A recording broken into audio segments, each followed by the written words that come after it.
Friends, இது ஒரு awareness வீடியோவாக பாருங்கள். ரோட்டில் ரொம்ப ஃபாஸ்ட் ஓடாதீங்க. அது சிட்டி உள்ள பயங்கர ஃபாஸ்ட் ஓட்டுறாங்க. சின்ன பசங்கள்லேருந்து யாராக இருந்தாலும் சரி, பைக் ஓட்டுறவங்க ரொம்ப ஃபாஸ்ட்டாக ஓட்டாதீங்க. பைக்குன்னு கிடையாது, காரும் கிடையாது, எதுவாக இருந்தாலும் சரி, சிட்டி உள்ள ஓட்டிங்கன்னா ரொம்ப ஃபாஸ்ட்டாக ஓட்டாதீங்க. இது மிகப்பெரிய ஆக்சிடென்ட் இப்போ நடந்துச்சு. ஒரு பைக்கும் இன்னொரு பைக்கும் நேருக்கு நேராக மோதினதுல கிராஸ் பண்ண வந்தவருக்கும் அடி, தலையில் பட்டு ஃபுல்லாக ரத்தம் நிற்கவே இல்லை, பீடி நிற்கவே இல்லை, பயங்கரமாக ஊற்றுது. தயவு செஞ்சு வண்டி கொஞ்சம் ஃபாஸ்ட்டாக ஓட்டாதீங்க. முடிஞ்ச வரைக்கும் ஸ்லோவாக ஓட்டுங்க. வரவங்களுக்கு இடம் விட்டு போங்க, அவசரப்படாதீங்க.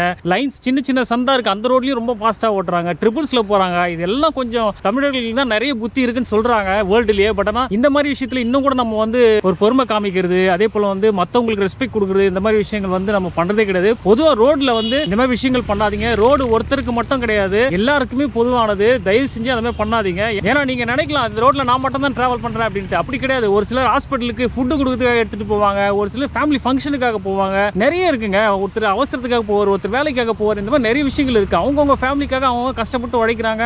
ஏதாவது ஒரு விதத்தில் ஏதாவது ஒரு பணம் ஈட்டுறதுக்காக தான் இந்த ரோட்ல எல்லாம் யூஸ் பண்ணுறாங்க. ஸோ அப்படின்றப்போ நம்ம ஒருத்தருக்காக நினச்சி நம்ம வந்து வண்டியை வேகமாக ஓட்டிட்டு போயிட்டு நம்மளால மற்ற ஃபேமிலி பாதிக்கப்படுறது அப்படின்னு நிறைய விஷயங்கள் நடக்குது. தயவு செஞ்சு ஆக்சிடென்ட்ஸ் கொஞ்சம் ரெடியூஸ் பண்ணுங்க. முடிஞ்ச வரைக்கும் வந்து ரோட்ல போறவங்களுக்கு வழி விட்டு போங்க.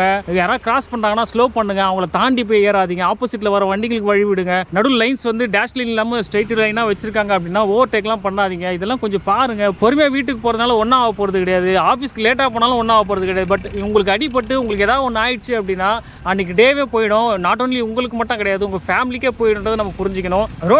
ரோட் ப்ரெசன்ஸை கொஞ்சம் கரெக்டாக பார்த்து கரெக்டாக வண்டி ஓட்டுங்க. இந்த மாதிரி ஆக்சிடென்ட்ஸ் தவிருங்க. இன்றைக்கி 3 பேருமே வேறு ஆள்.